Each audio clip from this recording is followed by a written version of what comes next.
Salam, hər vaxtınız xeyir. Səhər oyandım, gördüm ki, qar yağıb. Çıxaq görək şəhərdə vəziyyət necədir. Burada qar yağması belə olur. Sırf Filadelfiya ərazisi bildiyiniz Bakı kimidir. Filadelfiyadan biraz yuxarı, biraz aşağı qar yağanda yaxşı yağır, amma Filadelfiyanın özünə qar yağanda Bakıda necə biraz yağırsa o formatda yağır, elə çox az yağır. Az yağır, tez də əriyir, bitir də. Bunda tez əriməsinə səbəb yola duz səpmələridir. Yola tərkibində kimyəvi, çoxlu kimyəvi reagent olan duzlar səpilir. Bu da qarı daha tez, yəni səpilən kimi yollar sulaşır, əriyir və ondan sonra çox maraqlısı odur ki, onlar onu eləyirlər, duz səpirlər, yollar sulaşır və sonra qar ki qutarır, yer quru qalır, bütün küçələr hamısı ağappaq olur da, duzun izi qalır yollarda. Ondan sonra götürürlər, maşınlardan yuyurlar, yolları yuyurlar ki, həmin duzu təmizləsinlər, çünki duz toz kimi qalır da yerdə, insanların nəfəsinə gedir. Qarda burada yaxşıdırlar, məsələn, bir günləri səhərə yaxın saat 4-də qar yağıb deyə, 4-dən başladı yağma, məsələn, 6-da çıxdım evdən, xoşum gəlir, qarda avtomobil sürməkdən çox xoşum gəlir deyə. Böyle saat 4'də çıxdım. Gəzdim şəhəri, bir-iki yeri gəzdim, baxdım, görüm vəziyyət necədir. Adam düşünür ki, niyə şəhəri gəzəsən də, başın xarabdır. Səhər tezdən durasan, gəzəsən şəhəri. Amma sən Amerikada yaşayanda bunu edirsən. Çünki sənə maraqlıdır, görüntü maraqlıdır, görmək istəyirsən aransa. Hökmən deyil, neysə, işin ola, çıxasan, gəzib, baxasan. Baxdım, gördüm, yatıblar, hələ oyanmayıblar, amma oyanan kimi dərhal. Burada belə deyim də, yəni mən gördüyüm buradır, bu ərazidə necədir. Burada əsasən texnikalar bunu eləmir. Bu işi görənlər təkcə dövlətin texnikaları deyil. Dövlətin texnikaları olanda da onlar dövlətin deyil, burada hamısı özəl şirkətlərdir deyə. Onlar özləri təmizləyirlər rahat. Duzla və qabaqlarında yolu siyirən təmizləyən olur, arxalarında da küllü miqdarda duz olur. O səpə-səpə qabaqdakı, yoxsa bizdə o vaxt mən videolarda görmüşdüm. Bakıda marketdən o kilolu duzları alıb yola səpən polis görüntüləri yadımda da bax YouTube'da görmüşdüm onları. Belə duz deyil, bu sırf asfalt üçün olan duzdur, yəni başqa şey yaramayan duzdur. O qədər çox olur ki, yəni bu şeydən qabaq qış aylarında tədarük elədikləri yerlər var. Gətirirlər böyük bir yerlərdə ambarlardır, belə deyim, arpa buğda ambarı olur. O formatda da duz ambarları var, orada saxlayırlar. Sonra ki bilirlər, məsəl üçün hava proqnozuna görə bilirlər ki, səhər tezdən qar yağacaq, ya filan vaxt yağacaq. Artıq orada hamısı doldurur, maşınların evində olur. Dediyim kimi, texnikalar şirkətlərdir burada, özəl şirkətlərdə işləyirlər. Yəni, dövlətin ona ayırdığı vəsaiti ayırır özəl şirkətlərə, özəl şirkətlər onu həyata keçirir. Çox da rahat eləyir və dövlət də onların qulağını çəkir eləməyəndə bu məsələlər var. Buna görə eləyirlər, məsuliyyət var. Və tam da hamısı texnika deyil. Texnika bildiyimiz çox ağır hayverlərdə və yaxud ağır qar qalan yerləri təmizləyir. Əsasən pikaplardır. Pikap traklar var. Adi bildiyimiz Ford F-150 və yaxud Chevrolet'in pikapları. Bunların qabaq tərəfində belə bir şey olur. O yol təmizləyən alət qabaqlarında bağlı olur. Arxalarında da pikap olan, boş olan yerlərində duz çənləri olur. Aşağısında bir pər olur ki, duzu belə fırlana səpir yola gedəydi. Yoxsa Azərbaycanda var.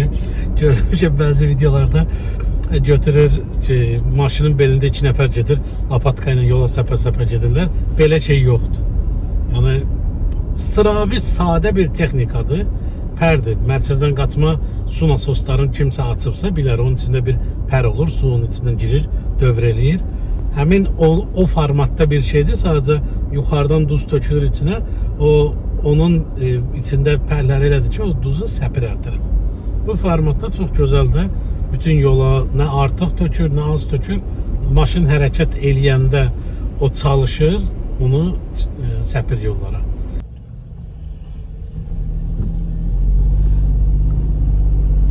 Gördüyünüz kimi belə avtomobilinə bağlayıb bu formada. Baxın, belə pikapdır. Belə havadanlığı var. Onun burası fırlanır, duz səpir. Qabağında da yol təmizləyəni var. Beləncə.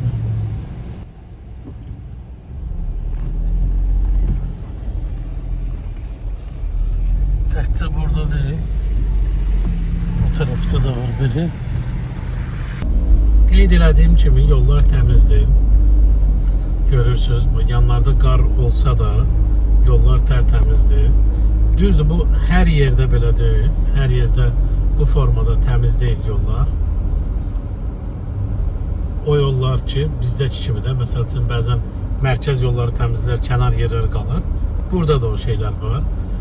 Amma bura mərkəz yollar deyil, sadəcə çox işləyən və az işləyən yollar var. Məsəl üçün, məhəlləyə, hər hansı bir məhəlləyə dönsəm, görəcəksiniz ki, oranın yolu təmiz deyildi, ora batıqdır. İndi hərəkətdə olduğum halda, məsəl üçün, dönürəm adi bir məhəlləyə. Məsəl üçün, baxın, döndüm bir məhəlləyə. Sürüşdü. Görürsünüz, məhəllənin yolu təmiz deyil. Çünki bu daim istifadə olunan yol deyil deyə buranı təmizləməyə önəmli saymırlar və təmizləmirlər.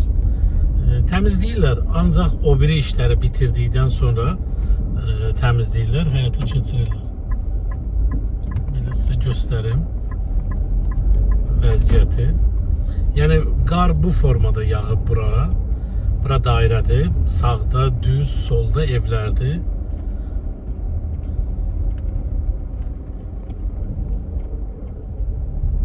Məhəllədir, bildiyiniz. Bütün yollarda iş bitəndən sonra keçirlər bu yollara.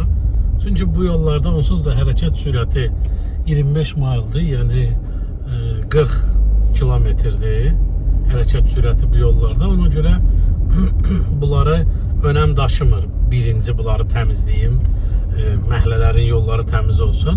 Əsas hərəkət olan yolları təmizləyirlər. Stop nişanı. Beləncə. Gördüyünüz kimi əsas hərəkət olan yollar belə təmiz olur. Mənim qardan çox xoşum gəlir. Qarda gəzməkdən, ümumiyyətlə Amerikanlar soyuqqanlıdırlar. Əksəriyyəti soyuqqanlıdır, amma soyuğu sevməyən soyuqqanlılardır. Bu öndən gələn pikapdır, pikap trakdır. Sizə dediyim kimi, baxın, qabağında həmin yol təmizləyən avadanlıqdır və arxasında meşokla duzdur. Bu, həmin bu pikap, bunun öz ərazisi var, bundan danışılıb, öz ərazisini təmizləyir, bilir hansı yolları təmizləməli, təmizləyir. Yəni, bu özəl şirkətlərlə işləyəndə təbii ki, yollar təmiz olacaq. Çünki dövlət bunu özəl şirkətlərə verir və onlardan tələb edir. Bu gözəl yanaşmadır, bəli. Bizdə isə hər şey dövlətin üstündədir, ona görə hamı da dövlətdən narazıdır.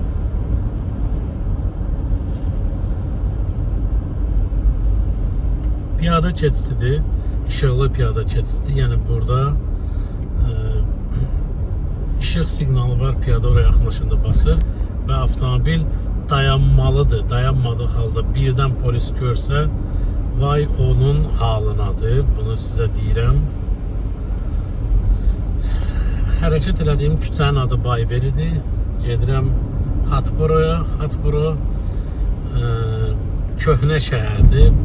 Buranın, Filadelfiyanın, belə deyim, Bakının içəri şəhəri varsa, Filadelfiyanın da köhnə şəhərlərindən biri Hatboro şəhəridir. Burada deyirlər ki, o vaxt Kennedy burada kiməsə şillə vurub, belə bir deyiliş var Amerikanların dilində.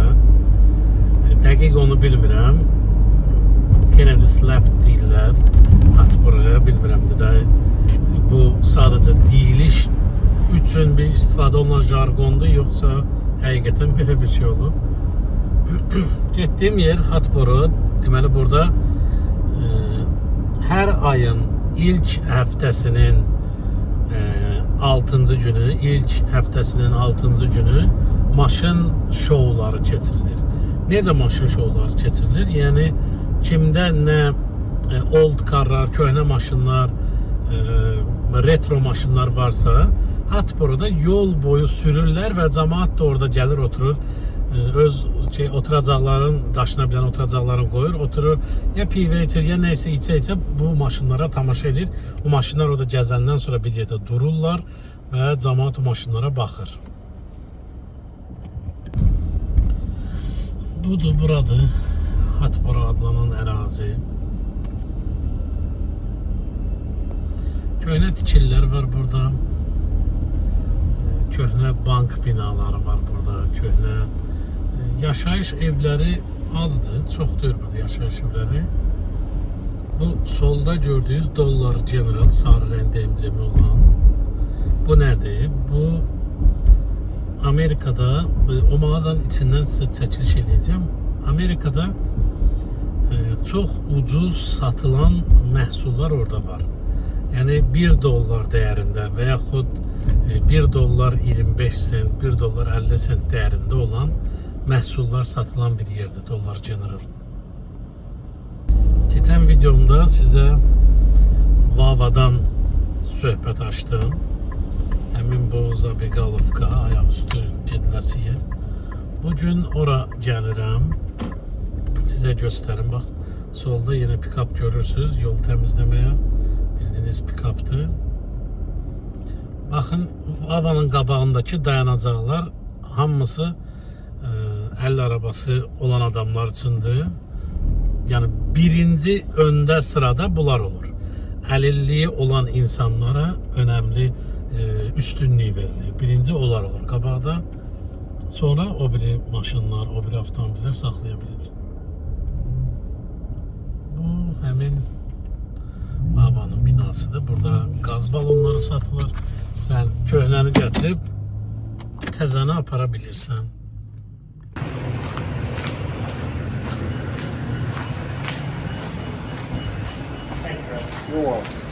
Thank you.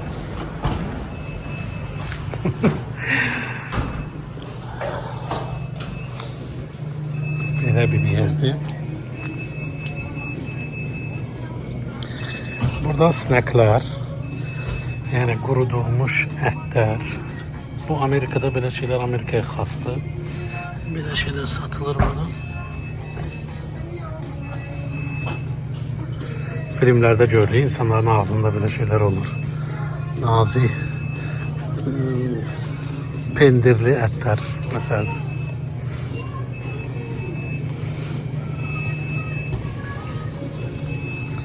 Restoranı da var. Burada sifariş edirsən, nə istəyirsən.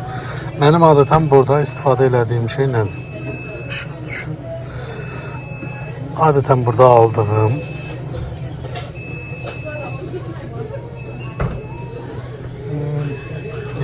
bunlar değil. Tuna sandviç adətən alıram və ölçü bunu alıram. Tost olunmuş salatdan sonra sizə göstərim. Bunlar lazım deyil. Sadəcə əlavə elədiyim bunlardır. Duz istiyor. Yox. Deyir, başqa nə istəyirsən? Yox. Sifariş değeri, kalori değeri 760. Ümumi değer 6 dolar ne kadar olacak sifariş eləsəm. Mesela sifariş eləyə bilirəm. Mesela sifariş eləyirəm. Çıxır. Amma bunu ödəmədiyim halda onlar hazırlamırlar. Birincisine burada kassalar da var. Və bu yerlərin əsas üstünlüyü budur. Yani burada kofeler satılır. Beləsinə cürbəcür kofeler satılır. Ölçülərdir. Hansı ölçünü istəyirsən, seçirsən, alırsan. Burada nə xoşuma gəlir? Bal. Yəni şəkər istifadə eləmədən bal da istifadə edə bilərsən. Yəni sıravi şəkərdən istəmirsənsə bal da istifadə edə bilirsən. Burada südlər ona qatmaq üçün burada da soklardır. Beləsinə Vavanı sizə göstərdim. Plus minus əksər yerlər hamısı. Thank you. Thank you. Əksər yerlər plus minus hamısı eynidir. Burada nə var? Məsəl üçün yanacaq doldurmadır, Zabegalovkadır. Burada belə bir şey var. Onu sizə göstərəcəm. Hava doldurma. Bu pulsuz təkərə hava vurmadır. Belə bir şeydir. Gəlirsən avtomobilin təkərində havası azdırsa, özün doldurursan, yoxlayırsan,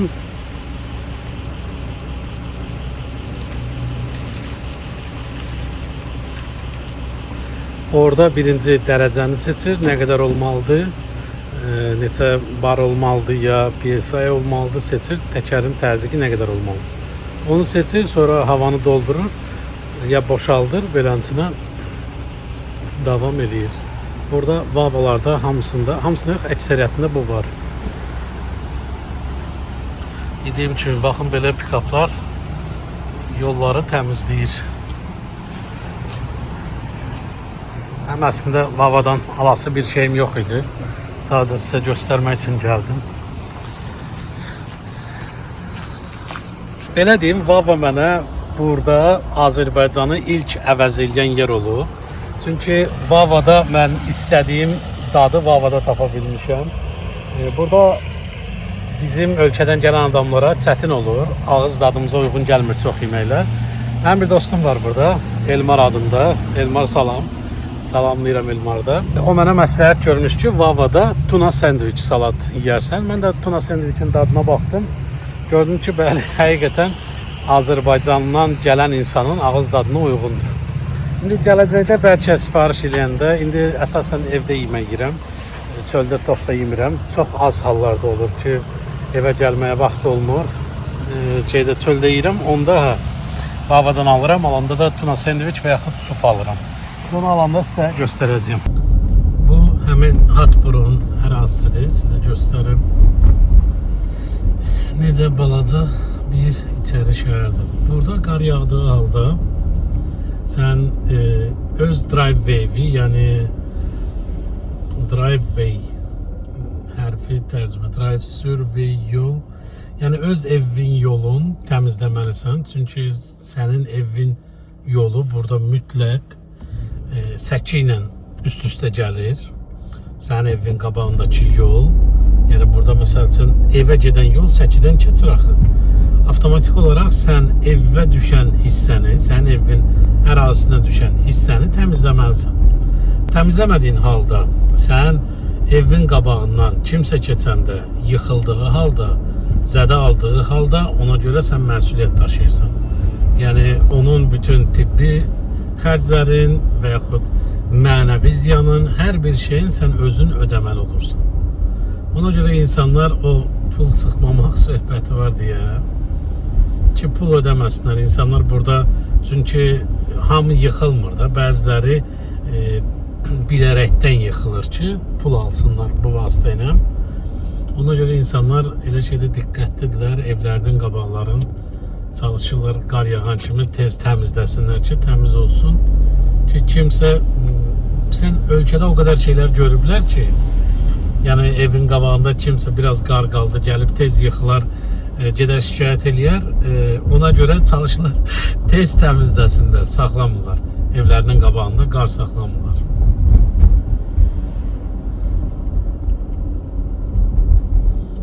Fikir verdinizsə, əgər bina görmürsünüz. Bina görməyəcəksiniz burada və Amerikanın əksər şəhərlərində belədir. Bina görməyəcəksiniz. Binalar buna görə mənim xoşuma gəlir Amerikadan. Burada binalar ancaq downtownda var. Yəni şəhər mərkəzlərində var binalar. Kənar yerlərdə binalar yoxdur. Kənar yerlərdəki binalar 4-5 mərtəbədən oyuna keçmir. Yəni mümkündür, yəqin şəhər salma qaydalarına görə belə düzəldilib ki, olmur da. Yəni mən görməmişəm şəhərdən kənarda binaların olduğunu mən görməmişəm.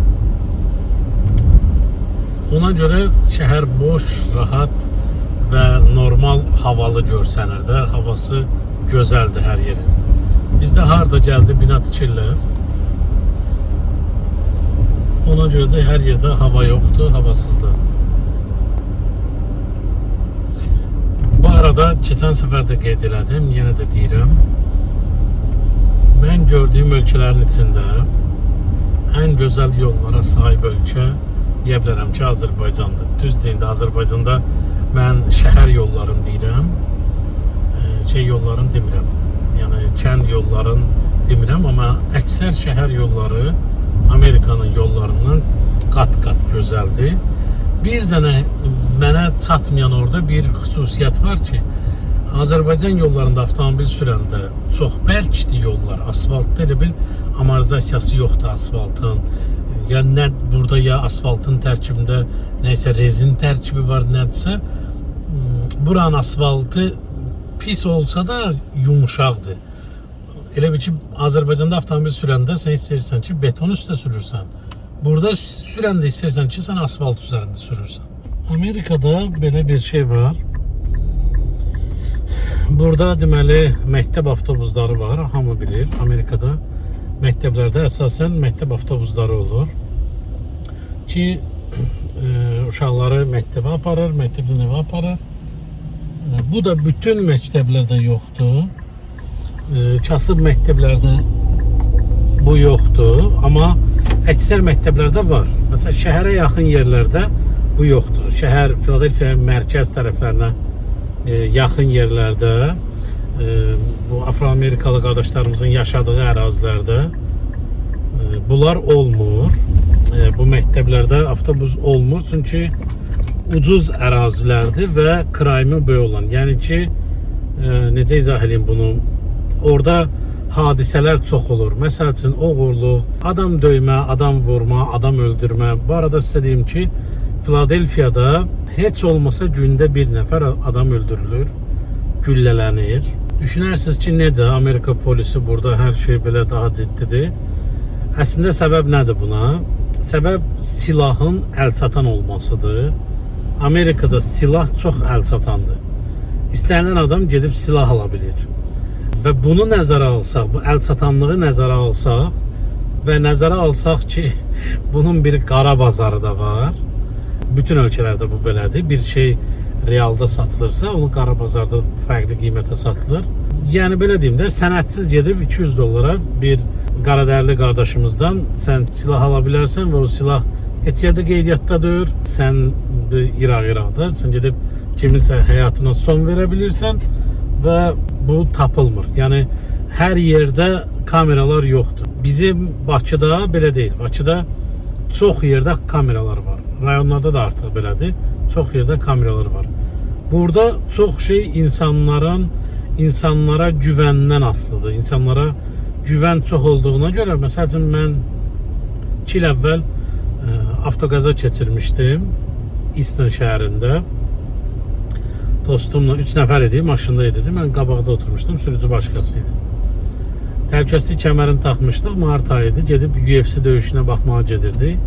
Bir salonda gedib döyüşə baxacaqdı, böyük monitorlarda. Və yolda biri qəfil çıxdı qabağımıza və biz hadisə törətdik. Toqquşduq, avariyaya düşdük həmin halda. Polis gəldi və soruşdu ki, polisdən soruşdum ki, bəs sizdə burada kameralar var axı, görə bilərsən də günahkar kimdir. Onsuz da avtoqəzanın, avtomobillərin duruşunun və toxunma nöqtələrindən bəllidir ki, hansı avtomobil günahkardır. Bilirsən, yəni başı çıxan adam bunları anlayır. Amma sadəcə daha aydın olsun deyə svetoforlarda o kameralar var. Dedim ki, bəs onlardan görüntü götürə bilmirsiniz. Dedi ki, onlar işləmir. Qəribəmə gəldi ki, necə onlar işləmir? Yəni Amerikada necə işləməyiblər? Amma belədir. Burada çox yerdə o kameralar var, amma işləmir. Yəni çox şey qarşılıqlı etibardan bağlıdır. Yəni insanların dövlətə, dövlətin insana güvənindən irəli gəlir deyə çox belə şeylərə ehtiyac olmur. Amma bundan sui-istifadə edənlər də var, təbii ki. Uşaqlar qardan belə qar adamı düzəldiblər.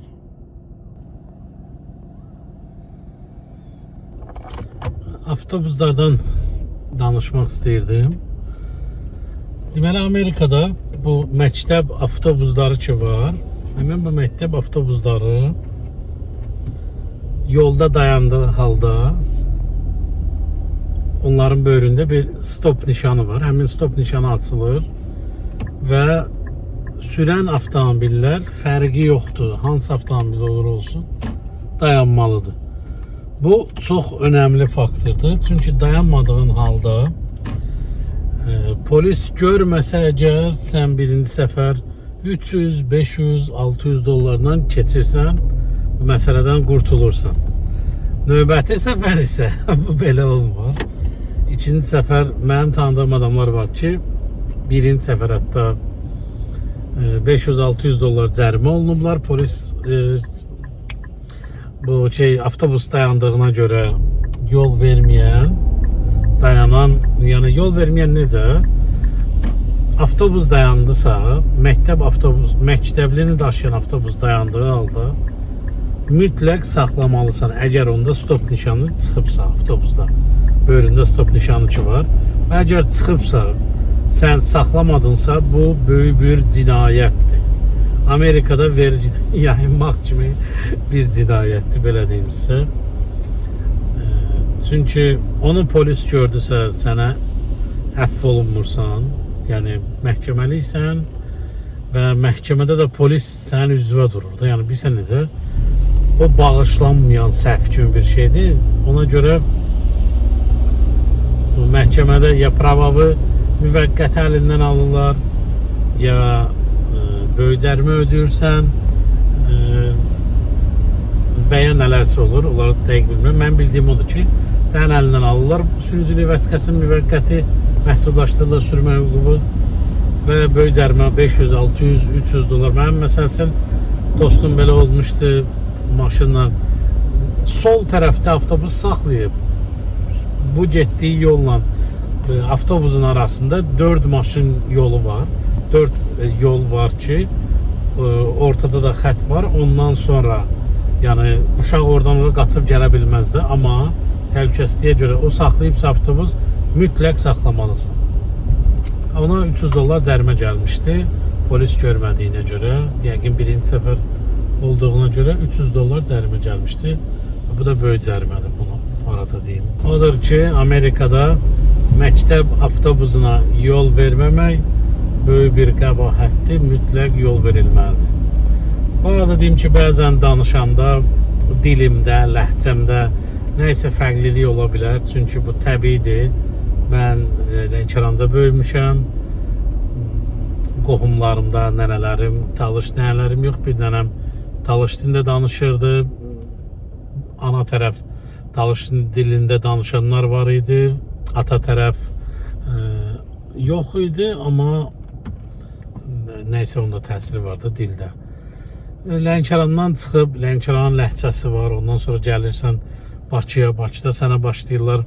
Sən nəysə sözü uzadanda başlayırlar sənə lağ eləməyə. Universitet vaxtında sənə lağ eləyirlər. Uşaqlar ki, belə sözləri ki uzadırsan danışanda, gedək, gələk. Məsəl üçün, bu sözləri mən bunu deyirəm, amma çox sözləri uzadırıq. Bu bizim yerin ləhcəsidir. Lənkəranın ləhcəsi belədir. Bizdə uzadırlar sözləri. Amma uzatsalar da sözün deyilişin dəyişmirlər. Sözün səsləndirilməsini dəyişmirlər. O mənə həmişə, bu mənim alibim idi. Həmişə mənə lağ eləyəndə ki, sən uzadırsan. Mən də deyirdim ki, biz uzadırıq, amma sən dəyişirsən sözü. Məsəl üçün, mən danışanda bir sözü uzadıramsa əgər, həmin sözü uzadıram. Amma olub sözün, olub ilə bitirsən, olub deyirsən, olacaq deyirsən. Məsəl üçün, sən deyirəm, hərf dəyişirsən, mən uzadıram. Hansımız daha doğru danışırıq. Belə özümü müdafiə replikalarım vardı. Özümü müdafiə edirdim. Başa düşmür, Bakıda yaşayanlar rayondan gələnlərin nələr çəkdiyin başa düşmür. Anlaya bilmir ki, rayondan gələnlər əslində Bakıda çox əziyyət çəkiblər də. Yəni bu insanlarla danışıqda mübarizə ki var, özünü Yani mən də sizdənəm, mən də bu toplumdanam. Onu ki çalışırsan insanlara izah eləyəsən, yəni dolayısı yollarla da danışığında, özünü aparmağında o biraz vaxt aparır.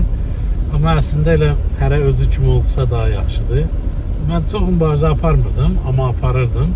Çox olmurdu. Yəni tanıdığım adamlar var ki, onlar ümumiyyətlə elə dəyişirdilər. Lənkəranda danışırsan, sənin ləhcən Lənkəran ləhcəsidir. Onlar elə dəyişirdilər ləhcələrin, biraz gülmək də gəlirdi mənə, amma hər cür adam var, kimə necə xoşdur belə eləyir. Əvvəllər insanları qınıyırdım ki, insanlar niyə özlərini başqa cür göstərməyə çalışırlar. Sonra anladım ki, insanların əsas məqsədi xoşbəxt olmaqdır. Əgər bir insan öz ləhcəsini dəyişməklə, danışıq tərzini dəyişməklə özünü xoşbəxt hiss edirsə, buyur, elə, yəni bu çox rahatdır, eləyə bilərsən. Burada heç bir problem yoxdur.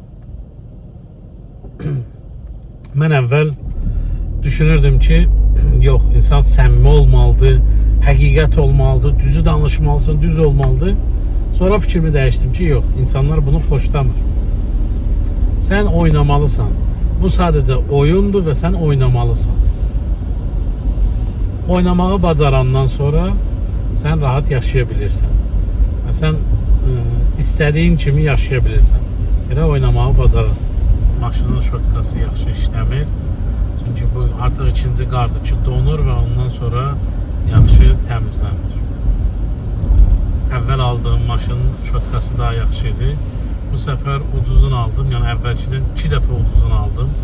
Görməli fərq nədir? Fərq buymuş. Bir dəfə qar görəndən sonra şotkanın təmizləmə keyfiyyəti azaldı. Burada əvvəllər belə bir şey olur. Onu sizə göstərim. Görün, varsa əgər sizə göstərim. Burada əvvəllər uşaqlar, bir qayda pozum burada. Burada əvvəllər uşaqlar götürürlər, sürüşürlər. Burada bir parkovka var, onun yuxarısından üzü aşağı uşaqlar sürüşürlər. İndi görün bu yer nə qədər qalıb ki, bunu eləyirlərmi uşaqlar? İstəyirəm bunu sizə göstərim. Qarda burada insanlar nələr eləyir. Burada saxlayaq. Qayda qanunu pozsaq da burada saxlayaq. Aha, bax, burada eləyirlər. Bəli. Bunu sizə göstərir.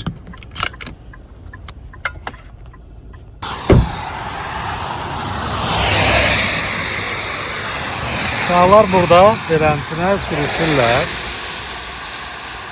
Yuxarıdan izi aşağıya. Maraqlıdır. Mən də istəyərdim onlara qoşulum. Amma geyimim o deyil də, qoşula bilmirəm.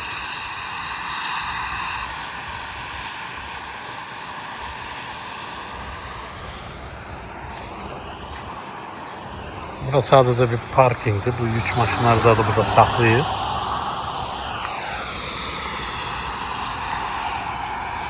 İstəyirəm görün bunlar necə sürüşür burada.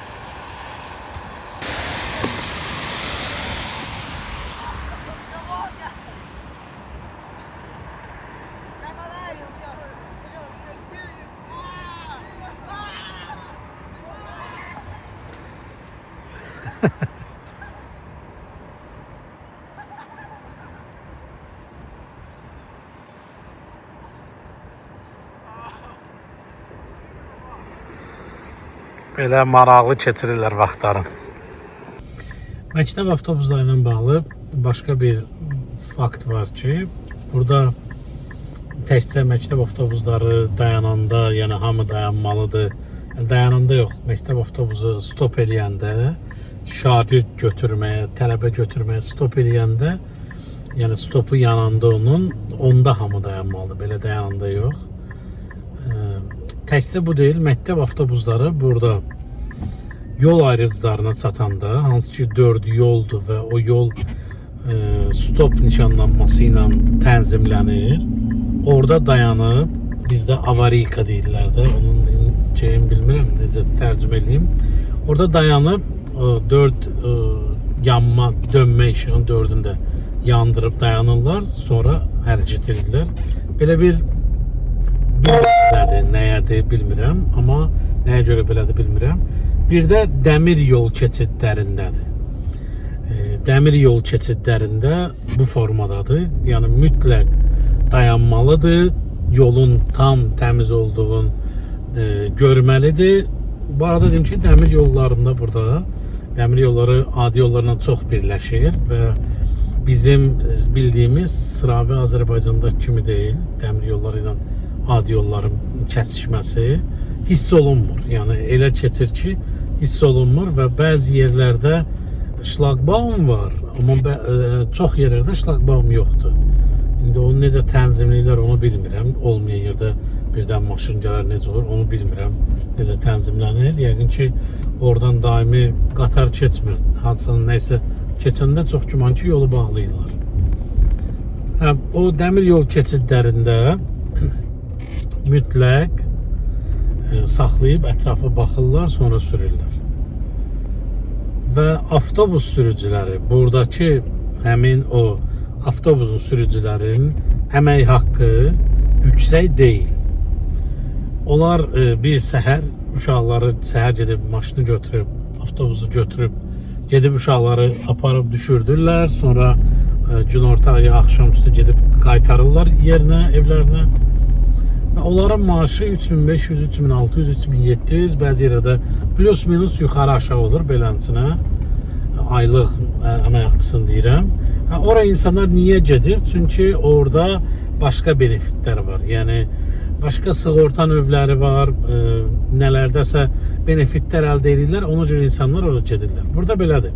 Şəhər nəqliyyatında, məsəl üçün, burada avtobuslar çox az olsa da, amma yenə də var. İctimai nəqliyyat kimi göstərən marşrutlar da var. Həmin o marşrutların sürücüləri aşağı maaş alırlar, yuxarı maaş almırlar. Onların əmək haqqları aşağıdır. Amma onlar benefit əldə edirlər. Hansı ki, həmin benefitləri başqa Amerika vətəndaşları əldə edə bilmir. Məsəl üçün, burada əksər işlərdə Amerika vətəndaşlarının diş sığortası olmur. Sağlamlıq sığortası olmur və yaxud olanda da üstdən bir sığorta olur, adi sığorta olur. Yəni ki, o deyirlər, Amerikada belə hər şey pulsuz, belə elə deyil. Amerikada pulsuz sığorta yoxdur.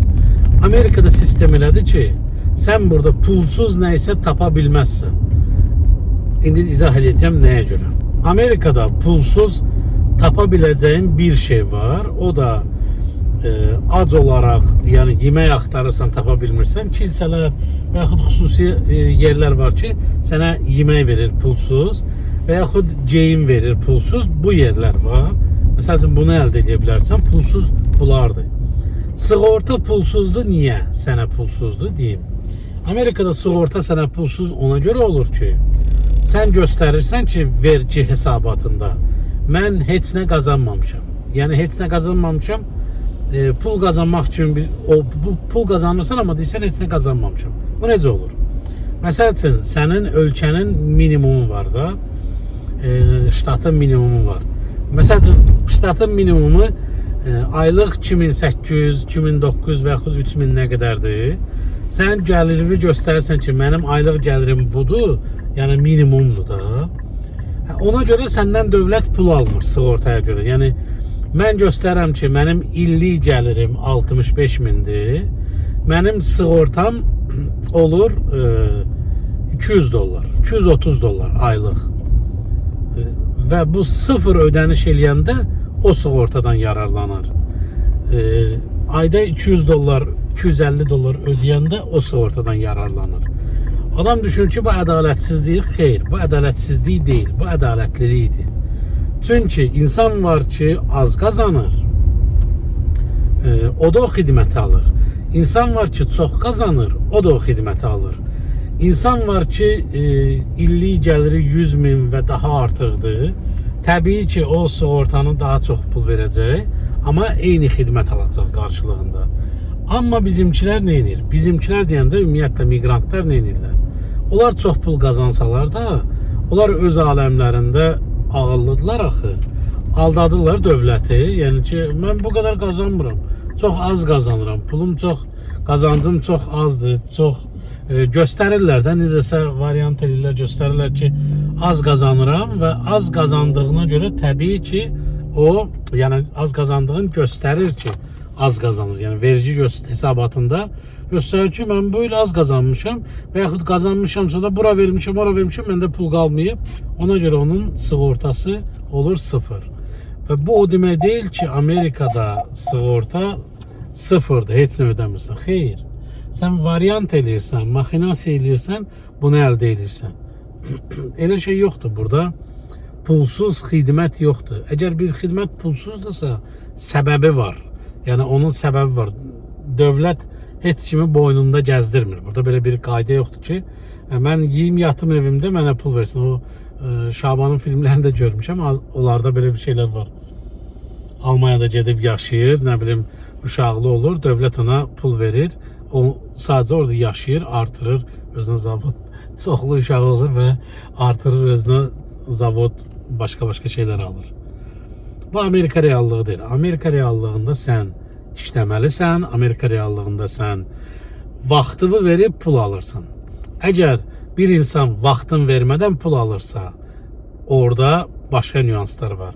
Bir insan əgər rahat pul alırsa, orada da başqa nüanslar var. Odur ki, düşünməyin ki, Amerikada hər şey gözəldir, çox rahatdır pul qazanmaq. Xeyr, hər şeyin bir, türklər demişkən, bədəli var. Nəysə verirsən, nəysə alırsan. Elə belə Rus sözü var, deyir, besplatno bывает sır в mышеловке. Odur ki, pendir ancaq sıçan tələsində olur, pulsuz. Bilmək istədiniz bir şey olanda, nələr haqqında məlumatınız istəsəz ki olsun, nəysə öyrənmək, kommentlərdə yazın, mən sizə o haqda məlumat verərəm və ən əsası sizə doğru məlumat verəcəyəm, real məlumat verəcəyəm, şişirdilmiş məlumat verməyəcəyəm ki, biləsiniz əslində Amerikanın həqiqətləri necədir, Amerika necədir və bu o demək deyil ki, Amerika pisdir, Amerika mən üçün yaxşıdır. Amerika, mən bilmirəm sən üçün yaxşıdır yoxsa yox, amma mən üçün yaxşıdır. Niyə mənim üçün yaxşıdır Amerika? Çünki mən təkliyi sevirəm. Çünki mən bilmirəm. Mən çox şey sevirəm. Desəm çox insanın xoşuna gəlməyə bilər. Ona görə demirəm. Mən Amerikanı sevirəm. Bu mənim məktəb illərdən arzum olub. Mən məktəbdə oxuyanda həmişə düşünürdüm ki, mən Amerikada yaşayacağım. Mənim ilk kompüterim 99-cu ildə olub da, 1999-cu ildə mənim ilk personalli kompüterim olub və kompüterdə nə kimi istifadə eləmişəm? Sadəcə iqra oynamışam.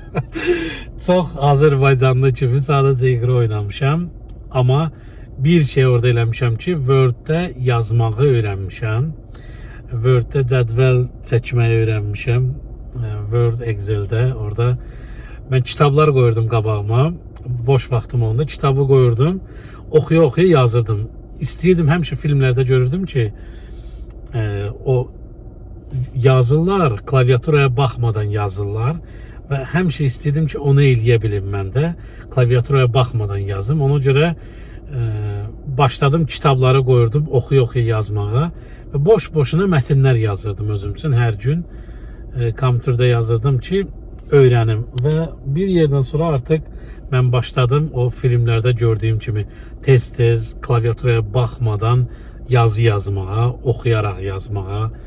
Yəni çox tanıdım kompüterin klaviaturasını, çox bildim deyə bu alındı və o vaxt Amerika haqqında bilmirəm yadınızda yoxsa qara disketlər var idi, kvadrat şəkildə qara disketlər var idi. Həmin disketlərdə mən şəkillər alırdım, baxırdım və internet evə çəkdirmişdim, telefonla idi. İnternet qoşulma prosesinin bir öz səsləri var idi, modem səsləri, o heç. İnternet qoşulurdu, çox zəif işləyirdi də, yəni bildiyin şəkili belə hissə, etap şəkilləri açırdı. Ona görə mən həmişə baxırdım orada. Amerikada insanlar necə yaşayır, disklər alırdım. Amerikada məsəl üçün insanlar 6-cı günlər, istirahət günlərində hara gedir, maşınlarla gəzintilər, maşın şovları olur. Belə şeylərə baxırdım. Uşaq vaxtından buna həmişə istəyim olub və həmişə düşünmüşəm ki, mən buralı deyirəm də. Yəni mən Azərbaycanda düşünmüşəm ki, mən buralı deyirəm. Mən bu məktəbin adamı deyirəm. bu yerin adamı deyirəm də. Bura mənim yerim deyil. Bu o demək deyil, mənim Azərbaycandan xoşum gəlmir. Bu o demək deyil ki, mən Amerikada özümü, sən Azərbaycanda özü vətənində hiss elədiyin kimi, mən Amerikada özümü öz vətənimdə hiss edirəm. Məsələ budur. Yəni mən Azərbaycanda vətənimə qulluğumu da eləmişəm, əskərliyimi də keçmişəm. Onlar hamısı oldu. O vaxt bizim torpaqlar işğal altındaydı. Tapqarakoyunda onda mən xidmətdə olmuşam. Yəni Amerikanı sadəcə vətənim kimi hiss edirəm. Mən Azərbaycanda həmişə özümü yad kimi hiss eləmişəm. Bilmirəm nəyəsə görə mən bura gələndən sonra mən rahat nəfəs aldım və düşündüm ki, mən öz vətənimdəyim. İzləmədə qalın, videonu bəyəndinizsə like eləyin və kommentlərdə yazın kim nə bilmək istəyir, nə eşitmək istəyir və nə görmək istəyir. Ətraflı yazın, ətraflı sizə məlumat verim, çəkim, göstərim. Hələlik özünüzə yaxşı baxın.